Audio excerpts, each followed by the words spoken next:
Since Code Geass, Lelouch's Other Rebellion, aired in 2006, it has become one of the most popular anime of all time. And due to it being popular, this has led to the creation of many manga that expand the universe. But as a beginner, it's difficult to know where to even start. Fear not, because I'm going to explain all the Code Geass manga and give you the proper read order. There will be timestamps in this video, so use them to navigate to the manga that interests you the most. This video won't include the visual novels, but let me know in the comment section below if you'd like me to discuss those in a future video. I'm only going to briefly discuss how all the timelines work within the manga, because that's a bigger topic for another video where I can go over the entire universe of Code Geass. As a general disclaimer, most of the manga listed in this video that weren't officially translated probably have unofficial translations. You can find most of these manga either online or at your local library if you're lucky. Let's start with what I call the Mangaverse. The Mangaverse is another timeline that mostly follows the original anime with some changes. Make sure to watch the original anime and Akito the Exiled before reading these manga, because these manga reference both. This timeline starts with Renya Darkness, a prequel story that takes place in 1860s Japan. It follows Renya, C2, Futaba, and Alto as they work together to escort Clara to Britannia, as she's the only one left to be a proper heir to the throne. If you want to learn more about Renya of Darkness, watch this video. Next comes Lancelot and Gurren, a manga that takes place between R1 and R2, and also during R2. It introduces new characters who play a role in many parts from the original anime. The story itself adds interesting lore, like how Suzaku became the Knight of Seven, or what Khan was up to after Britannia crushed the Black Rebellion. Next is Oz of the Reflection, which has two parts, O1 and O2. Disclaimer, I made up the name O1, just like the name R1 is also made up. Anyways, O1 is the next one to read, since it takes place between R1 and R2, just like Lancelot and Gurren. The exact timing seems to be during Akito the Exiled and after Suzaku became the Knight of Seven. O1 and Lancelot and Gurren do overlap in the timeline, but given how they focus on two different things happening at the same time, you can easily read O1 after you finish Lancelot and Gurren. After you finish O1, you naturally should read O2, which takes place alongside the main story in R2. Oz of the Reflection has many elements based on The Wizard of Oz, including the names of the characters and organizations. The story itself is about Olorun and Orpheus, who are twins, and how their roles play into the events of Code Geass. This manga was never officially translated, but if you join my Discord server, there is a way to read the story with fan-made translations.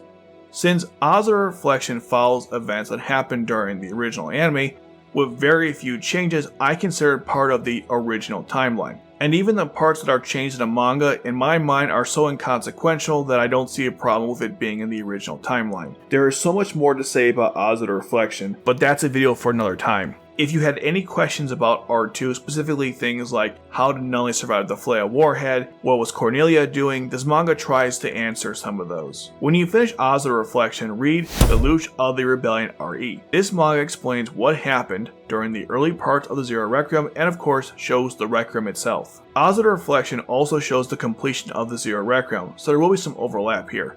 At the end of Lelouch of the Rebellion RE, Lelouch's mind is imprisoned in C's world, which leads to the sequel and the currently ongoing manga, Lelouch of the Resurrection. This manga expands on the film with more content, including the characters from Lancelot and Gurren. This manga doesn't follow the film verse exactly because Shirley is dead in this version of the story. That's the entire manga verse. Let's move on now to the alternative retellings of the original anime. These are manga that do contain many similar elements to the original anime, but don't follow the story close enough to be considered an alternative timeline. You'll see what I mean. These mangas are all self-contained stories, so you can read them in any order. I would recommend watching R1 and R2 before reading any of these manga. Let's start with Lelouch of the Rebellion, which is the first adaptation of the original anime. This manga has the same overall premise, but removes Detard, Cornelia, other characters like that, the nightmare frames, and alters many events in the story, including when they happened in the original anime. Despite the changes, it's actually a very good story, and if you're interested, I've been doing chapter discussions during my live streams. Next is Suzaku the Counterattack. This manga changed Suzaku's role from the original anime. For example, he gets a Geass power and uses a bodysuit version of the Lancelot to fight. It's actually the same one from that school festival episode. Since the manga is very short, it's a very condensed version of the original anime. This next one is crazy and it's called The Nightmare of Nunnally. Nunnally, not Lelouch this time, gets a Geass power that turns her into a nightmare frame. This reminds me of Heroic Age, but definitely much better than that piece of crap anime. I haven't finished this one yet, but so far it's pretty good, although the art is not that great. We go from something serious to silly in Code Geass Tales of the Alternative Shogunate. It's a fun, chibi manga where the characters from the original anime fight in the past using wooden nightmare frames. It's a fun entry to the series, but definitely not my favorite.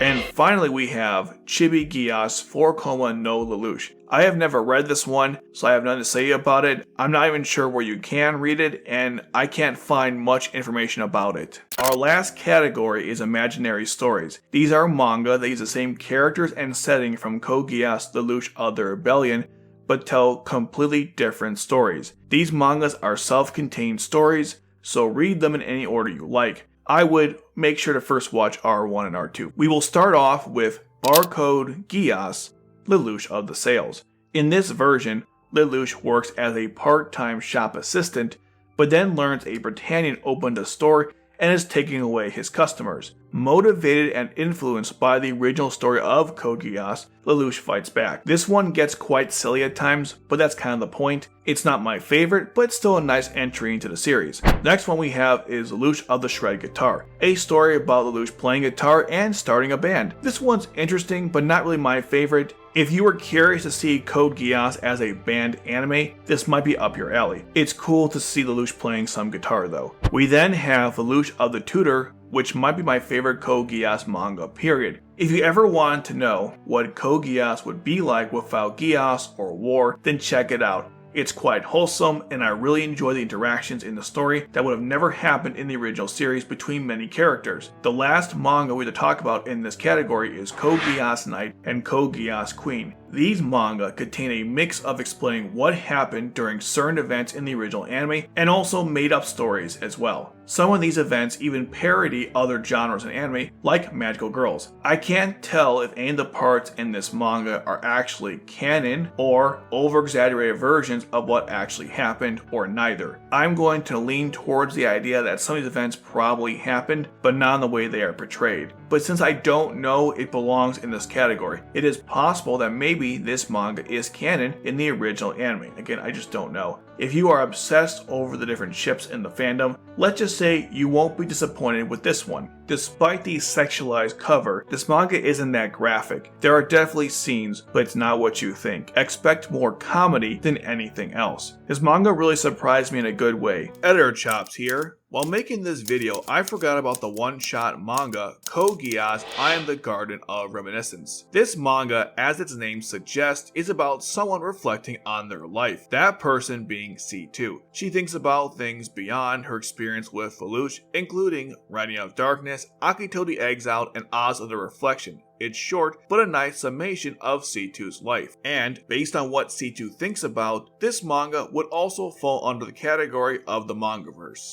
That's the read order. Let me know in the comment section below any questions you have and I'll answer them. And if you want the Code Geass watch order, check out this video right here.